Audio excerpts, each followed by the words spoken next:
Saúde, irmãos, sua paz do Senhor Jesus, amém, irmãos? Glória a Deus. Quando nós andamos numa rua ou em uma avenida, é bem comum a gente observar e ver placas, né? Cuidado, não atravesse sem olhar para a rua, para os dois lados. Geralmente essas placas elas têm o propósito de chamar a nossa atenção para preservar a nossa vida, nosso ser, né? E se a gente estiver, por exemplo, andando numa praia, alguém gritar, "Oh, cuidado, cuidado", você já olha ali apreensivo, o que pode estar acontecendo, né? Se for no Rio de Janeiro, de repente já até aconteceu. De igual modo, se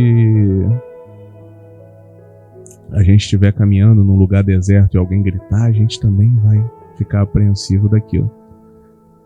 Mas o ponto aqui é, e quando esse grito de cuidado, esse grito de preste atenção, ele vem do próprio Cristo? O Senhor nos adverte sobre dois perigos que são substanciais. Um desses perigos é a hipocrisia. O outro é a avareza. E é sobre esses dois perigos que eu quero conversar com os irmãos nessa manhã. Hoje nós vamos discorrer um pouco sobre esses dois perigos. Eu creio que não tenha tempo hábil para terminar isso tudo, para não ficar enfadonho para os irmãos. Mas aí a gente divide a mensagem em duas, e na próxima oportunidade que eu tiver eu trago a avareza, e aí a gente fecha esse contexto, né? Eu considero a hipocrisia, a avareza e a ansiedade como sistemas que se retroalimentam, e são todos eles perigosos para as nossas vidas. A igreja pode se colocar de pé em reverência à palavra do Senhor. Vamos abrir a nossa Bíblia no livro de Lucas, no capítulo 12, vamos ler do versículo 1 ao 12. Evangelho segundo escreveu Lucas, capítulo 12, versículo 1 ao 17. Diz assim a palavra do Senhor. Ajuntando-se, entretanto, muitos milhares de pessoas, de sorte que se atropelavam uns aos outros, começou a dizer aos seus discípulos: acautelai-vos primeiramente do fermento dos fariseus, que é a hipocrisia. Mas nada há encoberto que não haja de ser descoberto, nem oculto que não haja de ser sabido.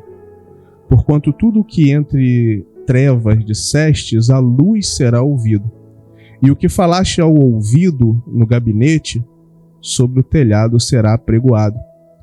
E digo-vos, amigos meus, não temais os que matam o corpo e depois não têm mais nada que fazer. Mas eu vos mostrarei a quem deveis temer. Temei aquele que depois de matar tem poder para lançar no inferno. Sim, vos digo, a este temei. Não se vendem 5 pássaros por 2 asses? E nenhum deles está esquecido diante de Deus.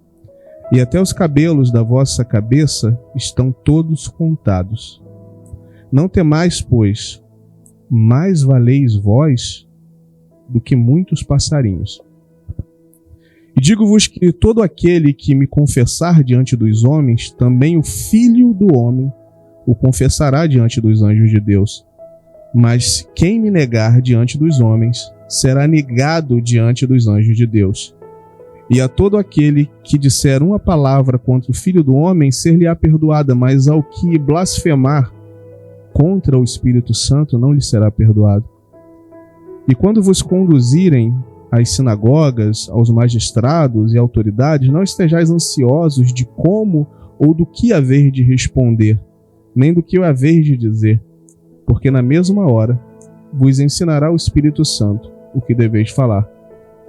E disse-lhe um na multidão: Mestre, dize a meu irmão que reparta comigo a herança.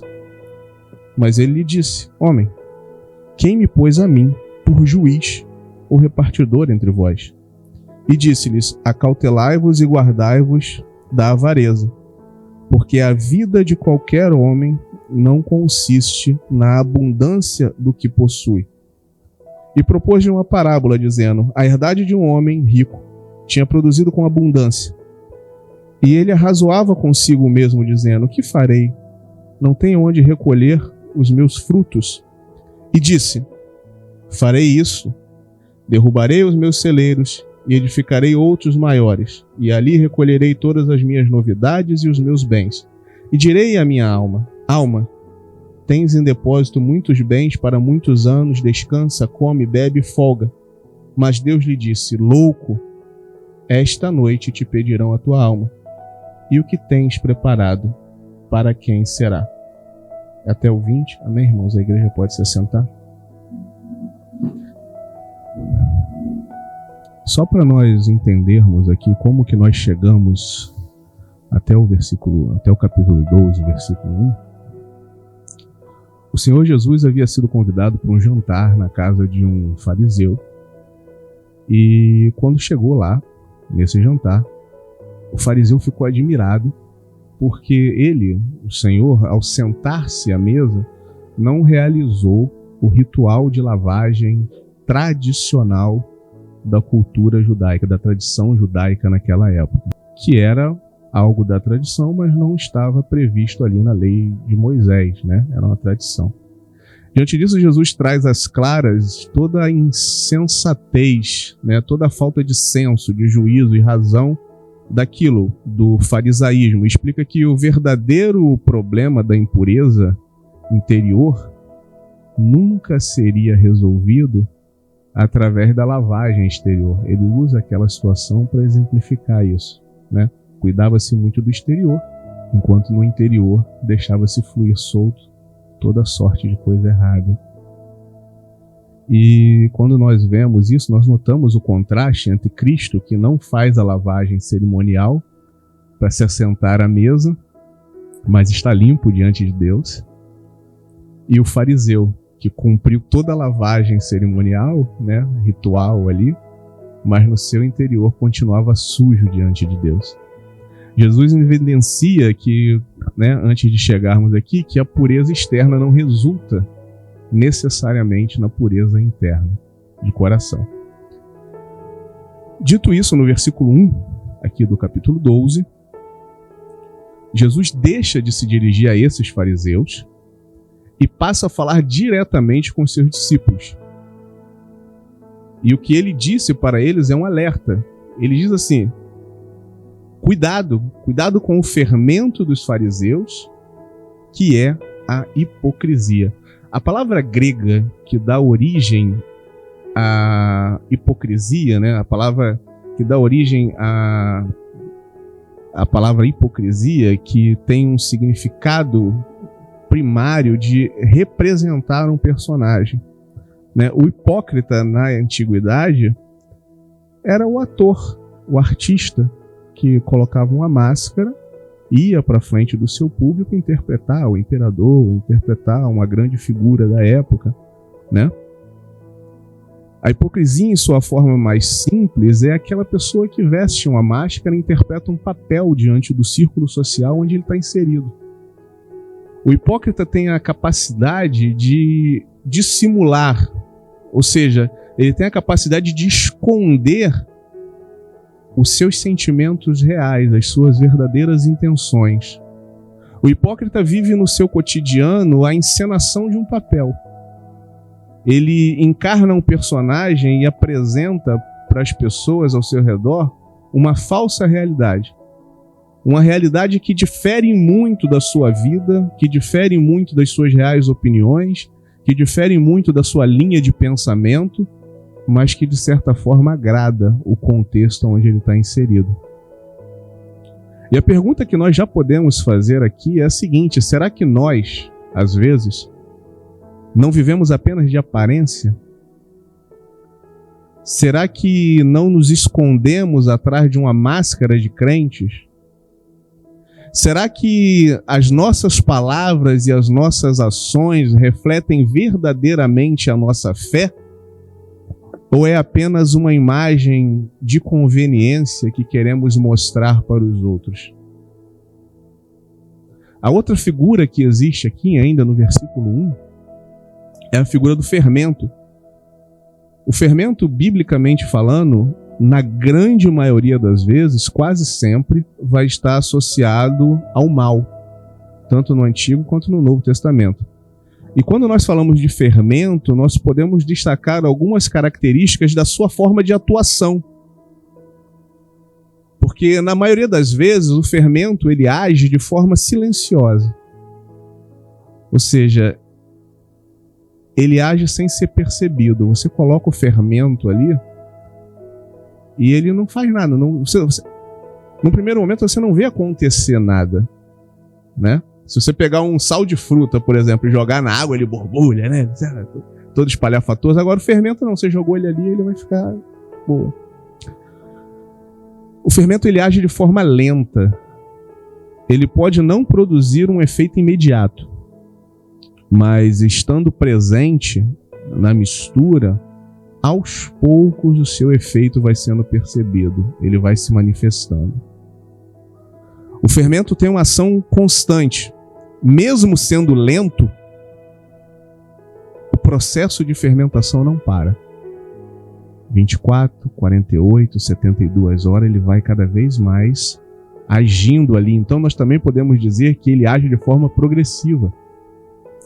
Porque além de não parar, o seu efeito se intensifica com o passar do tempo. E ele se expande de maneira que, passado algum tempo, você nem identifica mais a substância primária que existia ali, porque a coisa mudou de uma tal forma que você fica até espantado. Por exemplo, massa de pão, pizza, né? Você deixa ali um bolinho, quando você vai e volta para ver, aquilo já está imenso. A advertência do Senhor aos seus discípulos naqueles dias, ela não deve parar lá. Ela deve ecoar até os dias de hoje, porque ela deve falar também aos nossos corações. A mensagem de Cristo, como sempre, ela é clara, direta, objetiva, e ela é a seguinte: cuidado com a espiritualidade fantasiosa e com a valorização do parecer ao invés do ser. Lembra da pergunta que eu acabei de fazer? Será que as nossas palavras e ações refletem verdadeiramente a nossa fé? Ou é apenas uma imagem que queremos mostrar? Se nos vestimos como cristãos, se andamos como cristãos, falamos como cristãos, mas no nosso interior nós continuamos cogitando o mal e folgamos, ou seja, nos alegramos com a iniquidade, com a injustiça, o que nós evidenciamos na nossa vida é que nós não somos herdeiros do reino de Deus, porque essas coisas não entram no reino. Quando escolhemos viver uma mentira através das máscaras da hipocrisia, o que fazemos, na verdade, é nos privar da possibilidade de arrependimento real. Se somos realmente servos de Deus, devemos buscar com veemência que nossos adornos não sejam nas coisas exteriores, mas que sejamos reconhecidos por aquilo que carregamos no nosso interior. O valor real do vaso, do servo de Deus, ele não está na sua aparência externa, mas ele é encontrado no conteúdo que ele carrega dentro de si. Como está o altar do teu coração nessa manhã? O que tem te motivado? Quando você se deita na sua cama, o que você alimenta no... Detesto aquele irmão, não gosto dele, o jeito que ele fala, o jeito que ele anda. Aquele irmão com certeza está condenado. Graças a Deus que eu não sou como aquele irmão. Isso testemunha contra você. Se dentro de nós habita a morte, a devassidão, o erro, de nada adianta, irmãos, aparentarmos vida diante da congregação, se estamos mortos em nós mesmos. O versículo 2 e 3 nos mostra a motivação por trás da advertência. O texto diz: porque não há nada encoberto que não seja revelado, nem oculto que não venha a se tornar conhecido. Porque tudo o que em trevas falastes será ouvido na luz, e o que nos quartos tiverdes falado nos ouvidos será proclamado nos telhados. O Senhor deixa claro que aquilo que hoje está encoberto, que é feito no oculto, um dia será revelado. O Senhor está nos dizendo que todo teatro apresentado de forma fantasiosa diante da sociedade, um dia vai terminar. O Senhor está afirmando que um dia as máscaras serão tiradas e aquilo que é praticado no oculto, às escondidas, será proclamado diante de todos. Apocalipse 20:12 diz que: e vi os mortos pequenos e grandes que estavam diante de Deus, e abriram-se os livros, e abriu-se outro livro, que é o livro da vida. E diz assim: e os mortos foram julgados pelas coisas que estavam escritas nos livros, segundo as suas obras. A maior loucura do homem, o maior engodo da humanidade, é achar que está passando desapercebido diante de Deus. Acredite, meu querido, Deus não é indiferente a tudo aquilo que nós vemos acontecer. Deus não é indiferente ao que acontece no meio da igreja, Deus não é indiferente ao que acontece na sociedade, todo esse disparate, todo esse absurdo que nós vemos, falsos profetas, falsos pastores, falsos doutores, falsos mestres, falsos crentes, falsos irmãos, homens que não se importam verdadeiramente com a vida das ovelhas, que sequer sabem o que quer dizer, que vos ameis uns aos outros. Porque se soubessem, irmãos, se realmente entendessem a profundidade disso, com certeza agiriam de outra forma. Profetas midiáticos que arrastam multidões, mas em que não diferem em nada da pitonisa de Endor. Aquela mulher que foi procurada por Saul para consultar os mortos, que o rei procurou ao invés de buscar a Deus, se arrepender diante de Deus. Assim também são esses falsos profetas dos dias de hoje. Em vez deles apontarem o caminho para Cristo, em vez de evidenciarem o reino de Deus, enganam toda uma sociedade, vendem a fé como um produto. Acredite, meu amado, Deus, ele não é indiferente a nada disso. O ponto central é que simplesmente ainda não chegou o tempo, a hora, o momento do ajuste de contas. Mas ele vai chegar. A insensatez da hipocrisia, a loucura da hipocrisia, ela consiste no fato de que um dia todos nós, quer sejam santos, quer sejam impuros, quer creiam em Deus, quer não creiam, todos vão se apresentar diante de Deus. E nesse dia, quando você estiver diante do Senhor de todo o universo, aquele que esquadrinha e conhece o coração, aquele que diante dele, até mesmo as trevas não são escuras, como diz lá em Salmo 139, versículo 12. Nesse dia não haverá máscara, irmão. Nesse dia não haverá desculpa. Nesse dia você descobrirá que as suas mentiras que você escolheu viver nessa terra vão determinar a sua condenação eterna. Versículos 4 e 5. E eu vos digo, meus amigos, não tenham medo dos que matam o corpo e depois não têm mais o que fazer. Mas eu vos mostrarei a quem deveis temer. Temei aquele que depois de matar tem poder para lançar no inferno. Sim, eu vos digo, a esse temei. Eu, como servo de Deus, eu sempre faço questão que os irmãos saibam as minhas opiniões. Como eu me posiciono, o que eu penso, o que eu acho. Eu busco ser o mais transparente possível para que eu tenha a oportunidade de ser repreendido. Para que eu tenha a oportunidade de ser corrigido. Eu não tenho medo da correção. Eu enxergo a correção como algo positivo. E isso, amados, é algo muito bom. Mas muitas das vezes as pessoas escolhem o caminho da hipocrisia, o caminho do medo. Porque ele é mais confortável. Medo de descobrirem o seu erro. Medo de ser rejeitado por ter falado aquilo, por ter falhado em alguma situação, medo de receber críticas. Mas o fato é que essa máscara pode te livrar de se indispor com os homens, mas te coloca em rota de colisão com Deus, amado. O pecado não confessado a Deus é algo terrível. É uma demonstração clara e real da falta de temor a Deus.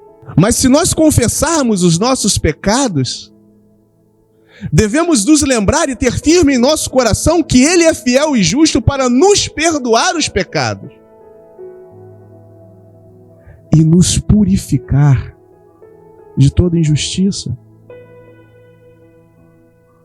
Jesus deixa nítido no texto que para nós destruirmos de uma vez por todas as correntes da hipocrisia, basta trocarmos o temor que temos pelos homens pelo temor a Deus.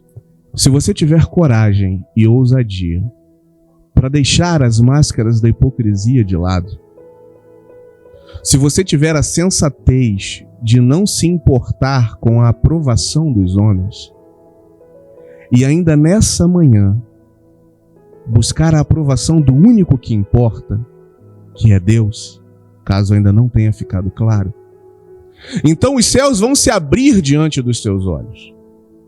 E você vai passar a viver em novidade de vida. Você vai experimentar a paz que não é imposta, mas oferecida por meio da graça. Você vai conhecer o Deus que te conhece e que entregou o seu Filho por amor de ti. Eu não vou conseguir concluir toda a mensagem nessa manhã, porque ainda precisamos falar da avareza. Eu vou deixar para uma próxima oportunidade. Eu me comprometo com os irmãos a trazer essa próxima parte depois. Mas antes de terminarmos, eu queria dizer uma coisa. Quando eu era criança, existia uma dinâmica que sempre se repetia, né?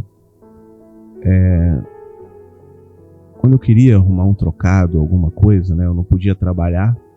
Então eu ia nas casas dos vizinhos e pegava resto de ventilador, panela velha, garrafão de vinho, né? Cobre.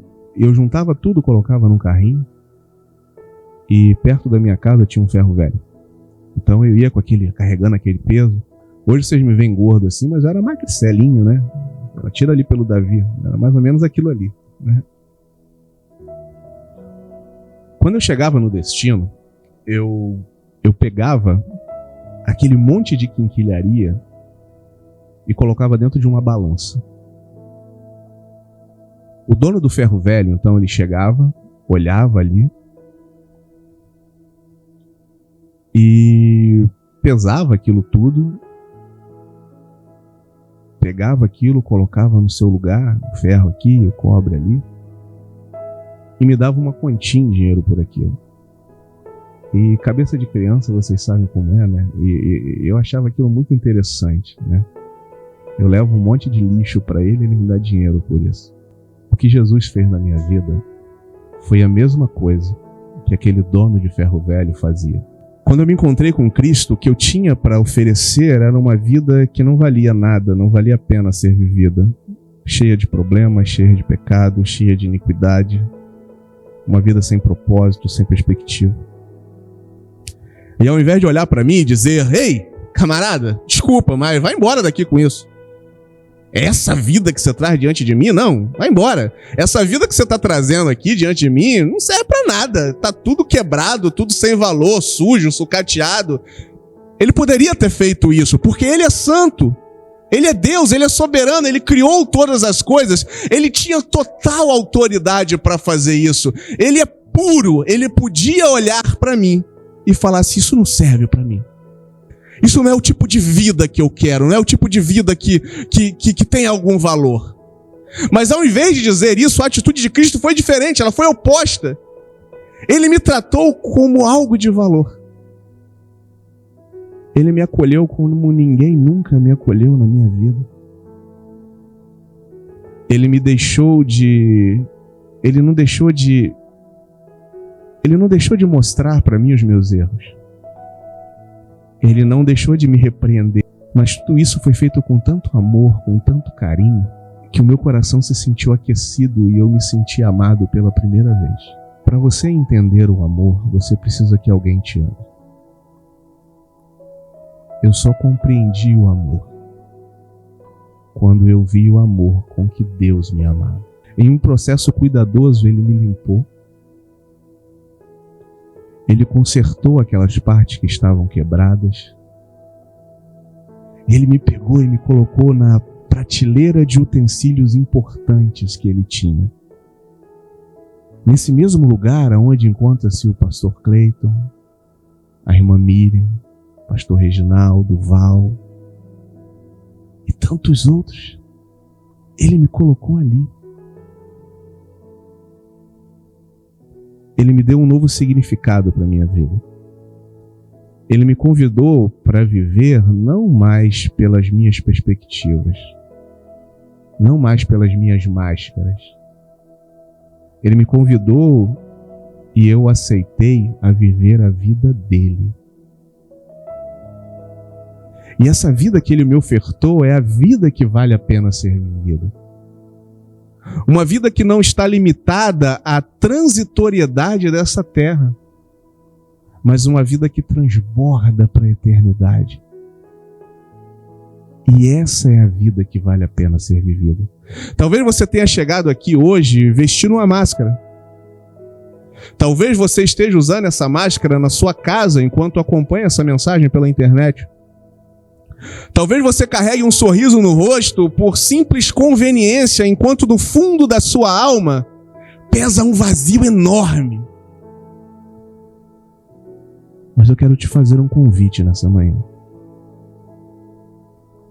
Eu quero te convidar a deixar Cristo entrar verdadeiramente na sua vida. Aquele que estava no princípio com o Pai, e por meio do qual todas as coisas foram criadas.